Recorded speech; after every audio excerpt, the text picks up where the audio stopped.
Bom dia, povo de Deus, amém? Glória a Deus. Eu queria orar antes, aleluia.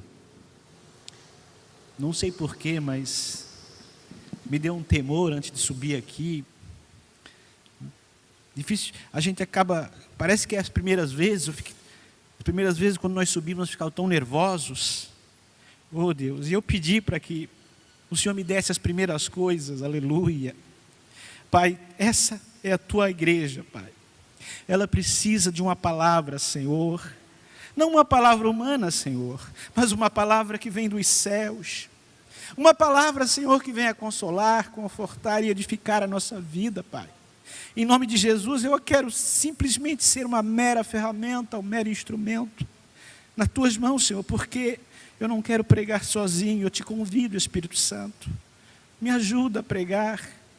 Aliás, que eu te ajude a pregar, que eu apenas seja o canal, Pai, em nome de Jesus, e que a tua igreja possa sair daqui edificada, Senhor. Pai, a tua igreja está com saudade de cultos, em que ela é edificada, Pai, em que ela é ministrada, em que ela é impactada pela tua palavra, Pai, porque a tua palavra sempre é boa, Pai, mas prepara o nosso coração para recebê-la de uma forma diferente, Pai, porque, Senhor, nós não podemos vir um culto como apenas mais um culto, mas precisamos, Senhor, vir um culto como Deus falasse comigo, Senhor, porque se Deus não falar conosco, de que adianta estar aqui, Senhor, de que adianta estar na tua casa, Pai? Então, em nome de Jesus, Pai, prepara o nosso coração, prepara a nossa alma, prepara o nosso espírito, Senhor, para que recebamos tudo aquilo que tu tens para nós nessa manhã, que assim seja, em nome de Jesus, amém, amém. Glória a Deus. Queridos, eu tenho lutado, não sei se essa é a palavra, mas eu pedi para Deus uma palavra. O que a igreja estaria precisando nesse dia? E Deus falou assim, ó, comigo: o que a igreja precisa é o que você precisa também. Você precisa se converter. Deus falou isso comigo. Porque a conversão é um processo diário. Não é porque eu aceitei Jesus que eu estou convertido. Eu preciso me converter diariamente. Quando a gente viaja, às vezes tem rótulas de conversão à esquerda, conversão para cá. E você não faz apenas uma conversão para chegar ao seu destino, você faz várias. E Deus falou que eu preciso me converter. E eu acredito que Deus vai falar contigo também. O título da mensagem é Convertendo o coração dos pais e filhos. Malaquias capítulo 4, o verso 4, diz assim. Malaquias, o último livro da Bíblia, o profeta Malaquias encerra o Antigo Testamento com essas palavras. Diz assim a palavra do Senhor em Malaquias, antes de Mateus ali, assim: lembrai-vos da lei de Moisés, meu servo, que lhe mandei em Horebe, para que todo o Israel, e qual são os estatutos e juízos. Eis que eu envio o profeta Elias, antes que venha o dia grande e terrível do Senhor, e converterá o coração dos pais aos filhos, e o coração dos filhos aos seus pais, para que eu não venha e fira a terra com maldição. Amém. Você pode se assentar. Glória a Deus. Santo é o Senhor.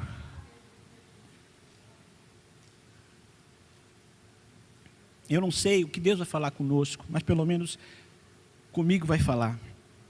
Sabe, tivemos ontem num seminário para pastores e líderes, e foi tremendo, foi bênção. E Deus falou profundamente e até confirmou essa mensagem que eu ia trazer para vocês. E eu fiquei até perguntando, porque o pregador, ele quer ter certeza que o querido, pastor Adriano, que o querido deixou aquela mensagem, que o querido Espírito Santo. E eu fui tendo sinais e direções exatamente sobre isso. Falaram bem exatamente o que eu vou falar hoje. E quando eu chego aqui, né, eu vejo a Karina, que estava aqui, ensinando o menino dela a Bíblia, né? Ensinando e tal. Quer dizer, a minha esposa viu ali e comentou, então é bem isso. E eu vejo esse texto, Malaquias, a palavra Malaquias significa mensageiro, né? Malaque, de anjo. Então o que acontece? É uma palavra que ele traz uma mensagem. O livro de Malaquias é um livro de um diálogo entre Deus e o homem. E se você começar a lê-lo, você vai perceber que o Malaquias faz algumas perguntas para Deus e Deus responde cada uma delas, e ele vai escrevendo esse livro. Ele chega no final e termina esse livro dizendo isso, que é importante uma geração converter a outra geração. Muitas vezes uma geração está convertida, mas ela não passa direito a palavra de Deus para outra geração, e se perde a palavra, se perde a presença de Deus, se perde a unção, porque uma geração não se comunicou direito com a geração seguinte. O livro de Josué termina dizendo que enquanto Josué esteve vivo, Israel serviu a Deus. Porém, Israel morreu. O livro de Juízes começa falando exatamente isso. Um povo que começou a fazer o que achava certo aos seus corações. E assim termina o livro de Juízes. Um livro talvez com o final mais triste da história de Israel, onde ele dizia que cada um fazia o que achava certo ao seu coração. Então, o coração, diz a Bíblia, que ele é enganoso mais do que todas as coisas. E eu vejo aqui Malaquias, depois deles virem do cativeiro babilônico, Malaquias, também junto com Esdras, Neemias e o profeta Ageu, foi um dos que incentivaram a construção do segundo templo, que ele havia sido derrubado, né, então, pelos babilônios.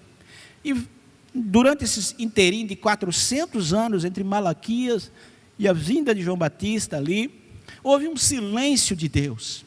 E uma das coisas mais difíceis na vida é quando Deus não fala conosco, fica em silêncio, ou você pede uma direção, você pede uma resposta, você ora a Deus, você busca, você jejua, você diz, Deus fala comigo, eu preciso de uma resposta, eu preciso disso, e de repente Deus faz assim, não fala. E eu aprendi que quando Deus não fala, é para a gente continuar clamando, orando até Deus falar. É porque talvez o nosso nível espiritual, o nosso momento com Deus não chegou aonde deveria. Então, se Deus não falou, é porque Ele quer que eu fale mais e o busque mais até Ele dar. Mas eu preciso continuar na direção, pedindo direção dEle, preciso buscá-lo até encontrá-lo. E eu vejo, durante esse interim de 400 anos, reinos caindo, outros assumindo, né? Cai a Babilônia, entre os assírios, vem os gregos, os macabeus se levantam, passa-se o tempo, e durante 400 anos, igreja, não se levanta um grande profeta que fala com o seu povo, até vir João Batista. E se a Bíblia terminasse em Malaquias e começasse em Lucas, você praticamente entenderia, porque quando termina o livro de Malaquias, Lucas já começa a dizer do sacerdote, que era o pai de João Batista, Zacarias, né, que ele estava lá, e o anjo veio e fala com ele, e dá o nome do filho dele, e assim por diante. Então você entenderia exatamente, parece que terminou um livro e continua outro, mas o livro de Lucas não é o primeiro livro da Bíblia, porém se fosse, você entenderia mais a história.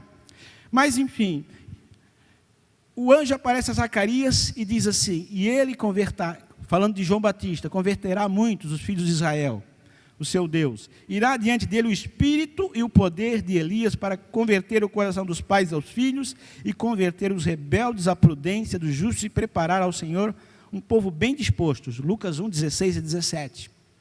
Isso fala em Lucas. Falando exatamente essa profecia, ou parte dessa profecia, que Malaquias fala. Então, de fato, João Batista, ele tinha o espírito e a virtude de Elias, e parte da profecia cumpriu-se em João Batista. A prova é que Jesus diz em Mateus 11, 14, assim, e se quiser dar crédito, falando de João Batista, ele é o Elias que havia de vir. Então, parte da profecia se cumpre da vinda de Elias em João Batista. Porém, outra parte vai ser em Apocalipse, alguns creem que é as duas testemunhas. Mas, enfim, nós não vamos entrar nessa discussão teológica agora. Porém, o que eu quero focar é que Deus, Ele quer trabalhar na minha e na sua família. Se eu dissesse para vocês, e sendo bem honesto com vocês, quando a gente olha a vida do pastor, a gente pensa que está 100%, que ele está espiritualmente 100%, que a vida financeira dele está 100%, que ministerialmente está 100%, que a família dele está 100%. Mas eu tenho percebido ao longo desse tempo que Deus sempre deixa uma coisa mal acabada, se é que eu posso falar assim, ou que ainda não se resolveu, para você buscá-lo com mais intensidade. Eu poderia dizer que a minha vida está praticamente 99%. Porém, o que eu ainda tenho orado, eu e minha esposa, é que os nossos filhos não estão ainda 100% na igreja. Às vezes vem como visitante, ora dá um pulinho lá, ora dá um pulinho cá, mas em nome de Jesus eu creio que Deus vai fazer a obra no tempo certo. Então isso ainda entristece um pouco o nosso coração, porque nós gostaríamos de vê-los aqui no banco como vocês. Mas às vezes a gente prega para todo mundo, prega para cá, prega para lá, converte pessoas pelo poder do Espírito Santo, mas não converte às vezes a nossa família. As pessoas mais difíceis para pregar às vezes são as nossas famílias, não é verdade? Mas eu quero dizer para vocês que existem algumas coisas que Deus nos ensina. Primeira coisa é que Deus colocou a sua lei para o povo para estabelecer limites. No versículo 4 ele fala ali que ele deu os estatutos para Moisés. A lei também, né? Então, nos 10 mandamentos, por exemplo, Deus fala 8 nãos. Você sabia que Deus fala não para a gente? Deus não é que nem aquele filme do Jim Carrey, que ele toma o lugar de Deus e a toda oração ele responde, todo mundo ganha na loteria, todo mundo faz o que quer, né? Então não é assim. Deus às vezes diz não para nos tratar.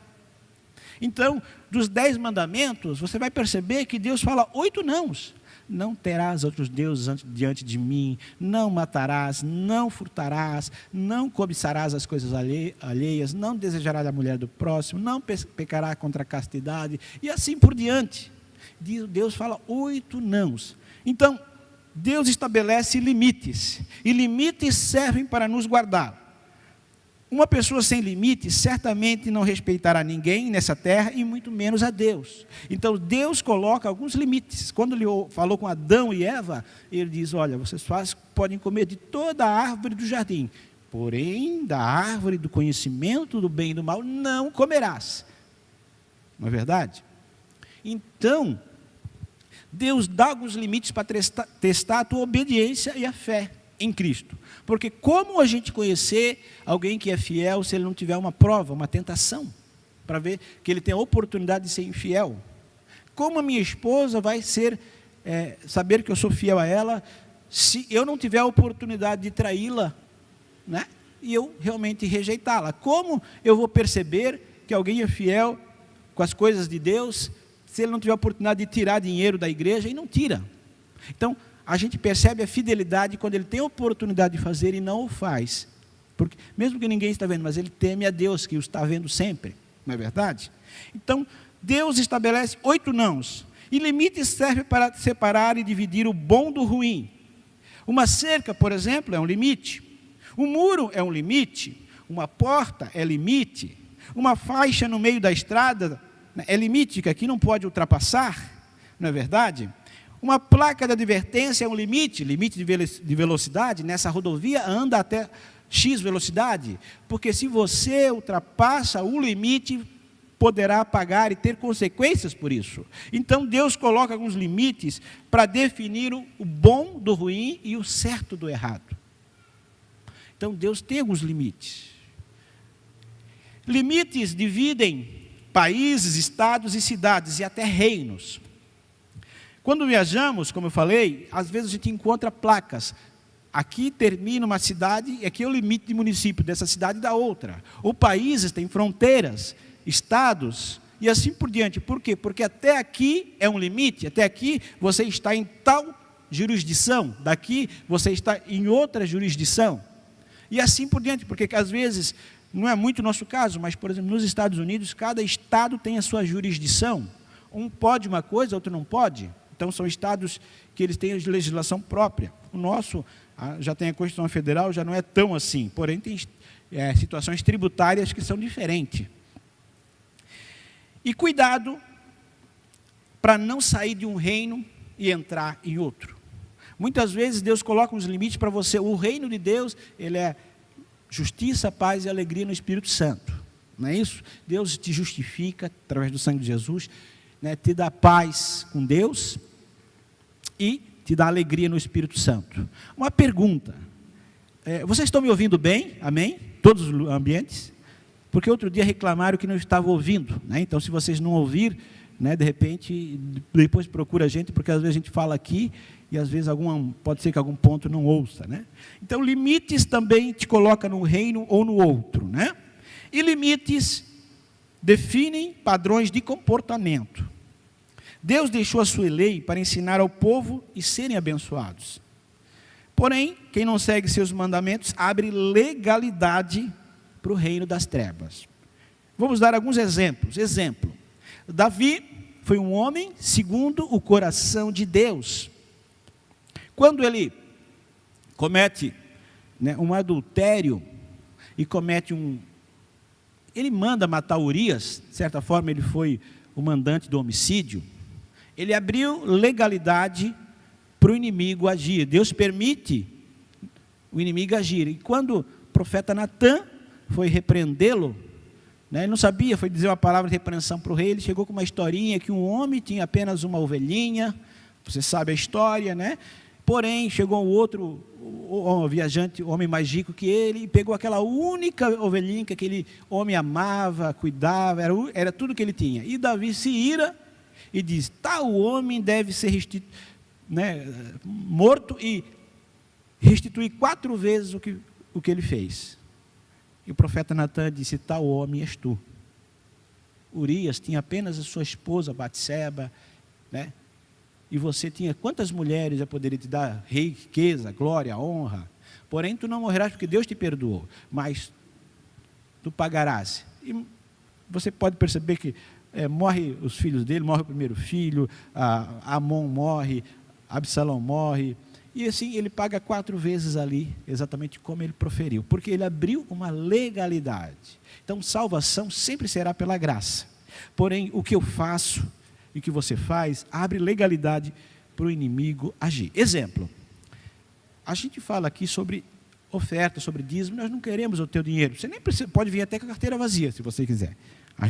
Nenhum dos obreiros vai dizer assim, ó, você veio de carteira? Então pode entrar. Está sem carteira? Não, pode, vai lá no teu carro, busca a carteira, depois você vem. Você nunca vai ouvir isso, né? Mas o que a gente ensina? Porque quando a gente tem um coração voluntarioso, a gente semeia, a gente colhe. Então, é só por isso, nós não queremos. Se você não quiser nunca dar nada aqui, nenhuma oferta, nenhum disso, você nem precisa trazer, porque Deus vai prover. Porém, se você quer provar a generosidade de Deus, experimente, porque esse dinheiro não é para a igreja, Deus não vai pegar ele, mas a igreja vai usar para ganhar vidas e almas, investir em missões, como o presbítero falou aqui, e, enfim, se você conhecer os trabalhos da igreja, você vai ver o que nós fizemos. Mas então, essa legalidade é como se fosse uma procuração que você dá para alguém agir em seu lugar. Quando eu preciso de um advogado, o que ele pede? Assina uma procuração para mim falar em teu nome, eu te representar perante o juiz. Não é assim que acontece? E quando a gente dá brecha, passa do limite, a gente acaba meio que dando uma procuração para ele agir em certo momento. Eu passei da velocidade, veio uma multa para mim, lá eu posso até tentar me defender, mas dificilmente eu não vou ter que pagar aquela multa. Não é verdade? Passei dos 110 km na rodovia, estava 130. Um dia eu fui testar eu geralmente ando devagar. Eu fui testar a velocidade do meu carro ali aqui em Itajaí. Vamos ver quanto é que esse bicho pega, né? E quando eu estava... Botei 150, 160, 180, e eu não ando assim. Quem anda comigo sabe. Eu dificilmente passo dos 100, 110 ali. E aquele dia, carquei o pé, como se diz na gíria, né? Toca lá pau, Marco Velho, né? Não é assim que se diz, né? E eu fui. Quando eu estava lá, tinha os abençoados com aquele radar móvel. Eu passei acima da velocidade. Levei uma multa, eu tinha que reclamar, não tinha, eu fui o culpado, né? Mas ainda bem que eu tinha diminuído um pouco, mas se eu tivesse naquela primeira velocidade ali, eu tinha pagado uma fortuna de multa. Mas eu não tive nem que reclamar, porque eu procurei isso. Então, às vezes, a gente procura e não tem que reclamar, às vezes a gente colhe isso. Então, o limite serve para isso, para você ser abençoado. Se você respeita limites, você acaba sendo abençoado. E Deus sempre envia pessoas, como Elias, para confrontar na verdade. João Batista era o tipo de camarada que ele chegava assim, ele falava na cara. Tem gente que confunde sinceridade com grosseria, você já percebeu isso? É diferente. Eu sou sincero mesmo, eu falo na cara. Não, às vezes você é grosso, você é, como é que eu posso dizer, desconfortável, você às vezes é inconveniente, porque você... Alguém pediu a tua opinião às vezes? Você já, né? A gente só falta cuidar cantar aquela musiquinha, né? Vai cuidar da tua vida, vai cuidar da tua vida. Não é verdade? Tem gente que é meio assim, né? Chega lá, se mete na conversa, fala. Então, falar a verdade, tem que falar com amor. Verdade com amor. E você tem que conhecer a pessoa, ela tem que ter. Mas agora tem gente que já chega, não, porque eu não concordo com isso, eu acho tudo errado, porque não sei o quê, mas não faz nada, né? Então, João Batista, ele falava, mas ele tinha argumento. Ele falava segundo a palavra. E ele chegava para aqueles homens hipócritas, porque ele conhecia, ele dizia, raça de víboras. Ele dizia assim, para os fariseus, para os saduceus, né? Pensasse, nós temos que começar a pregar assim, pastor? Vocês estão aqui, vou lá, quero escutar a palavra, e nós, raça de víboras, o que vocês estão fazendo aí sentado?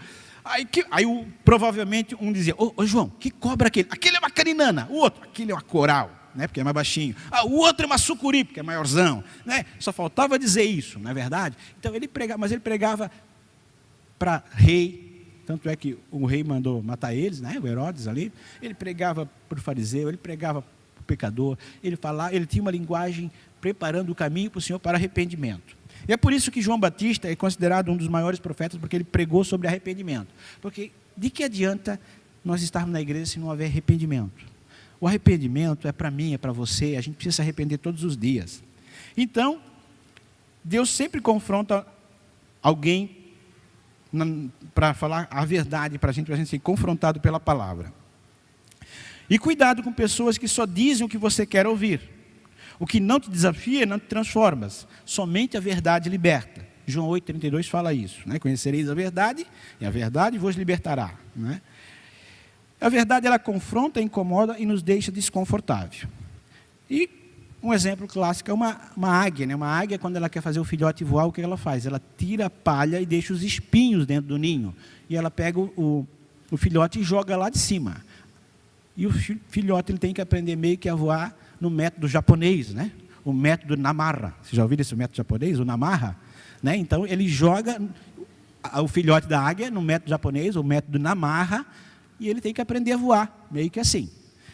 Até que o filhote voa. Só que ela acompanha o filhote. Ela não deixa o filhote se esborrachar. E Deus, às vezes, faz isso. Ele tira alguma zona de conforto nossa. Está tudo legal, poxa, estou bem financeiramente, aposentado, né, pastor Adriano? Né, eu não sei o quê, trabalhando, está isso, está aquilo. Aí Deus permite uns espinhozinhos para a gente orar um pouquinho. Porque se Ele deixar tudo pronto na nossa vida, nós ficamos malandrão, fala sério. Ficamos folgados. Não, agora eu vou viajar pelo mundo, vou orar nas madrugadas e pronto, não venho mais na igreja, porque eu sou a igreja, né? Então a igreja que sou eu, então eu vou em qualquer lugar, eu estou em qualquer lugar. E a gente começa meio que a arrumar desculpa para a gente. Então Deus permite, sim, às vezes algumas coisas.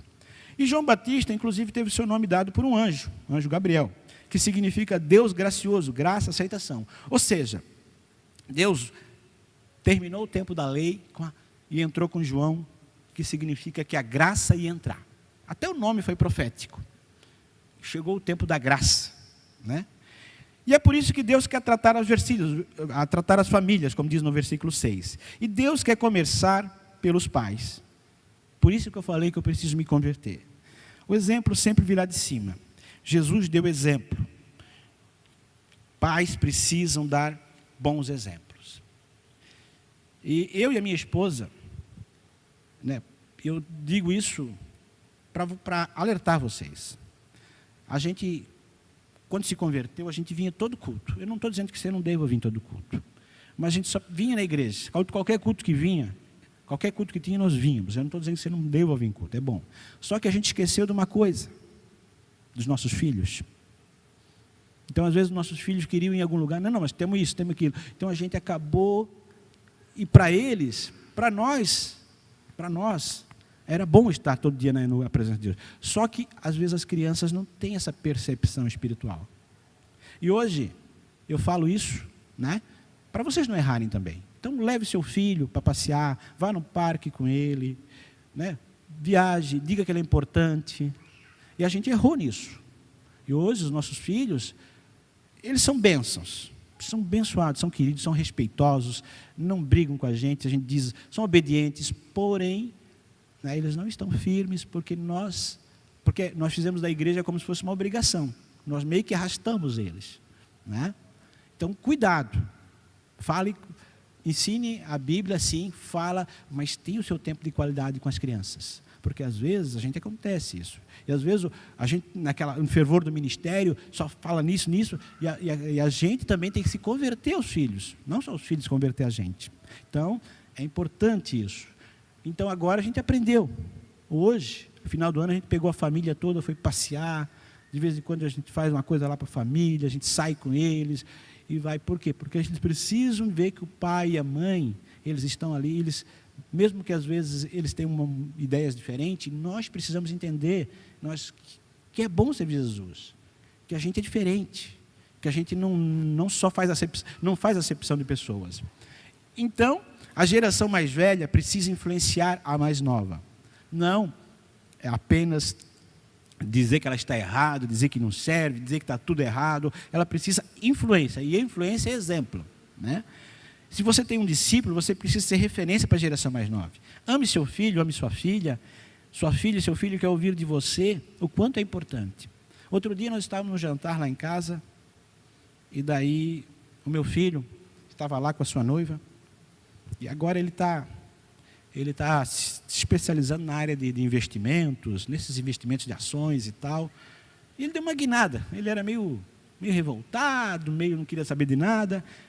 E eu e a Ali falamos assim que nós temos muito orgulho do homem que ele se tornou, né? Ele segurou-se, quase chorou, né? Nós também, né? Porque o teu filho, tua filha precisa saber o quanto isso é importante. E às vezes a gente falha com isso, nós só pegamos no pé, porque isso, porque aquilo. Eu e a Ali, a pastora Ali, nós falhamos muito nisso, mas hoje a gente já está mudando, porque a gente cobrava demais. Então a gente sim precisa cobrar, porque nada funciona sem cobrança, mas é preciso dizer que quanto você o ama também, quanto é importante, valoriza as coisas boas, né? Então a gente vai aprendendo.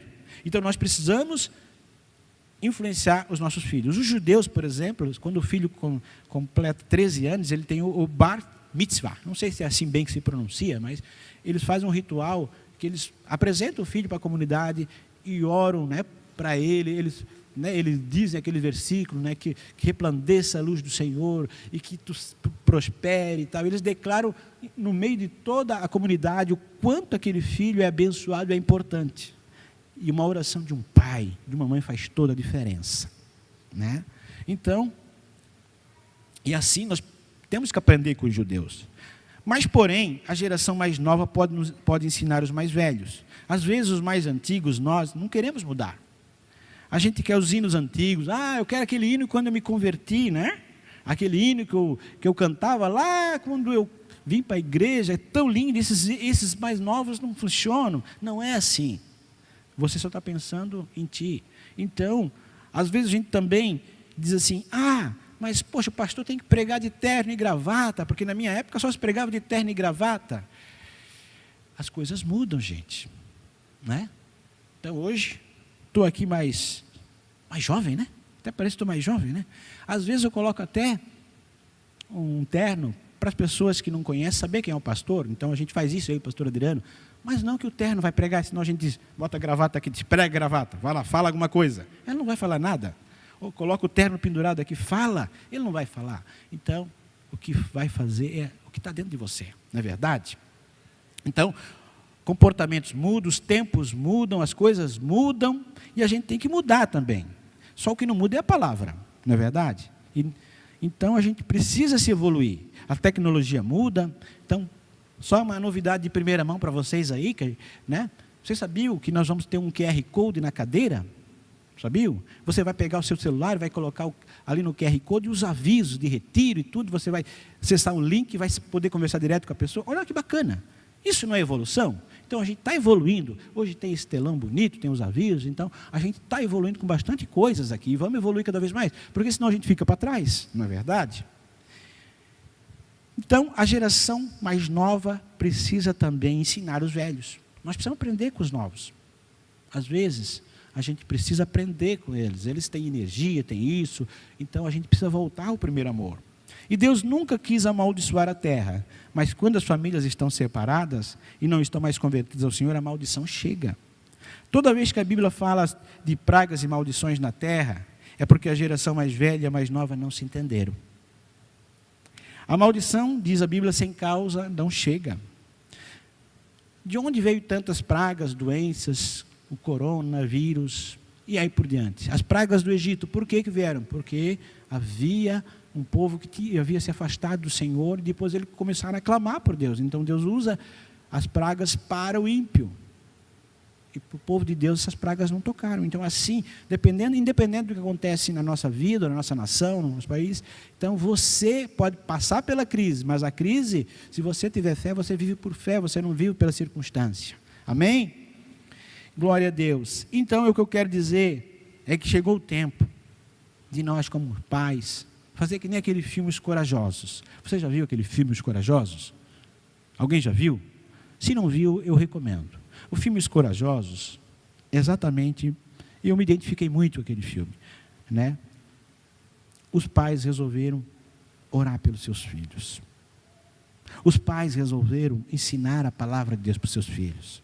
Os pais resolveram a se comprometer e fazer um acordo, dizer que eu vou me comprometer, eu vou me levantar, eu vou ser o sacerdote da minha casa, eu vou orar pelos meus filhos, eu vou orar pela minha família, se preciso for, eu vou jejuar pela minha família, eu vou colocar a minha família diante de Deus, eu vou ser como um Jó, que não sabia se os filhos deles tinham pecado ou não, mas mesmo assim ele apresentava ofertas ao Senhor. Então o que Deus quer é que você, homem, você, mulher, se levante, seja uma referência para os teus filhos, né? Fale de Jesus, sim, diga que Jesus é bom, mas seja amigo. Às vezes, o filho não quer ver o pastor, não quer ver a pastora, não quer ver o obreiro, ele quer ver o pai também, ele quer ver o amigo, ele quer ver o companheiro, porque se você é esse amigo, é esse companheiro dele, ele vai te contar, senão ele conta para os amigos e não conta para você.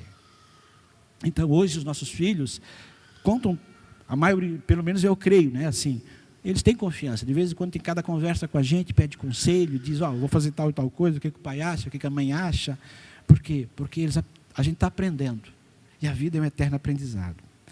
E eu quero terminar esse culto, que é importante a gente entender, às vezes a gente não entende os nossos filhos, e nossos filhos não nos entendem. Talvez até já contei essa história aqui, mas talvez alguém não escutou e precisa ouvir. Houve nos Estados Unidos um homem que ficou viúvo. E esse menino, ele era muito apegado com a mãe. E o pai trabalhava demais. E ele pouco tempo tinha para o seu filho. Então, os dois praticamente, era quase como os dois estranhos em casa.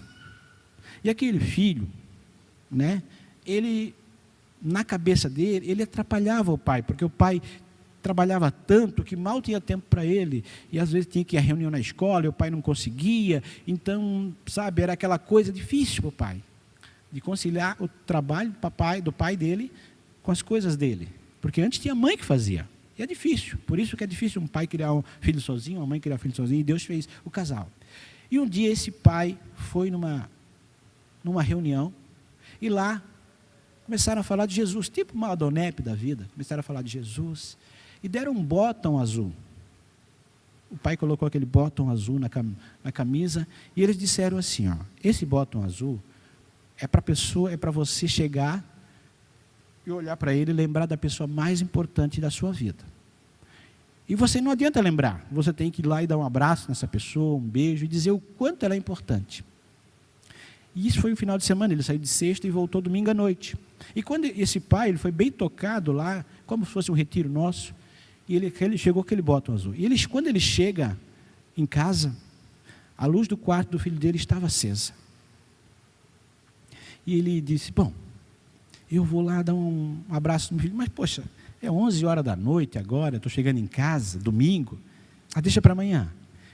Mas algo falou com ele, e a gente sabe que esse algo não é algo, é o Espírito Santo. Ele chegou, bateu na porta do quarto do filho dele, e o filho dele, por incrível que pareça, estava vestido como se fosse viajar, passear. Ele estranhou, ele disse, ué filho, o que é isso? Nada pai, nada. Se você está vestido, você não vai dormir? Não, nada pai, estava provando essa roupa e tal. E ele disse, filho, olha só o que ele disse, o pai sabe que eu não tenho sido o pai que você merece. Sabe, nessa correria da vida, eu não tenho sido o pai que você precisa. Eu quero te pedir perdão, filho. Você é a pessoa mais importante para mim. Eu amo, eu não sei dizer isso, sabe, do meu jeito. Ele disse, mas eu quero te dar um abraço e dizer que você é a pessoa mais importante para mim e que eu amo. E se você precisar de mim, eu vou mudar. Pode contar comigo, converse comigo. E ele abraçou aquele filho, o filho mal abraçou ele. Daqui a pouco o filho foi abraçando. E abraçaram e terminou a noite ali. O outro dia, o pai então pegou uma folga na segunda-feira, né? Quando ele chega, ele levanta, café pronto, tudo certinho o filho dele fez. E uma carta. Pai, ontem à noite, quando o pai chegou, eu tinha me vestido para me suicidar. Eu pensei, poxa, só atrapalha a vida do pai, o pai tem tanto trabalho, e o pai tem que ir na escola, tem que fazer isso por mim, tem que comprar roupa para mim, não sei o quê. Eu sou um estorvo na vida do papai. E eu ia me matar. Mas o pai me deu um abraço e disse que eu sou importante para ele. Pai, me abrace mais, me abrace todo dia. Na verdade, se o pai quiser, pode me abraçar toda hora. Se o pai quiser, pode ficar abraçado comigo.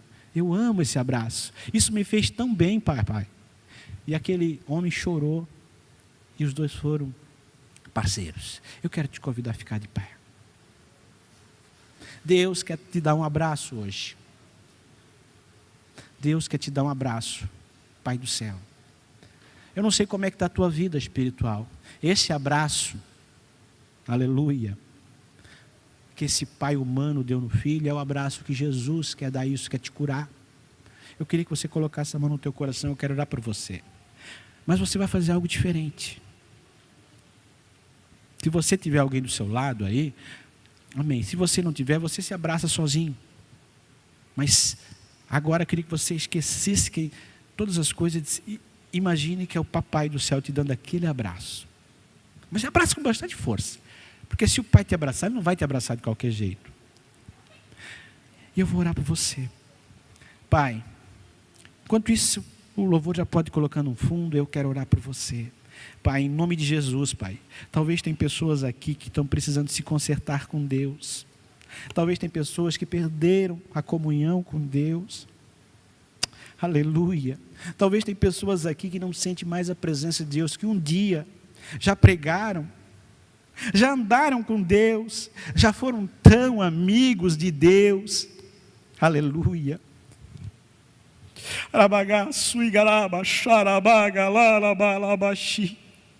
E Deus está dizendo para você: eu estou com saudade das nossas conversas. Eu estou com saudade das nossas conversas de madrugada, Deus diz. Eu quero ouvir a tua voz.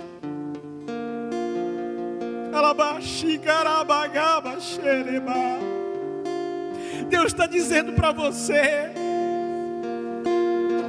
eu quero reatar a minha amizade contigo.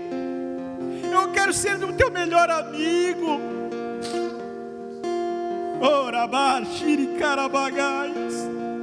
Deus está querendo dizer que Ele quer uma geração diferente.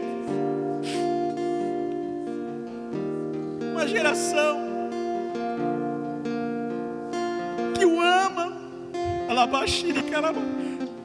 Deus, agora, Pai, eu creio, Senhor. Eu creio no poder sobrenatural, senão eu não subiria aqui para pregar, Pai. Agora abraça eles, Pai, em nome de Jesus. Abraça, Senhor.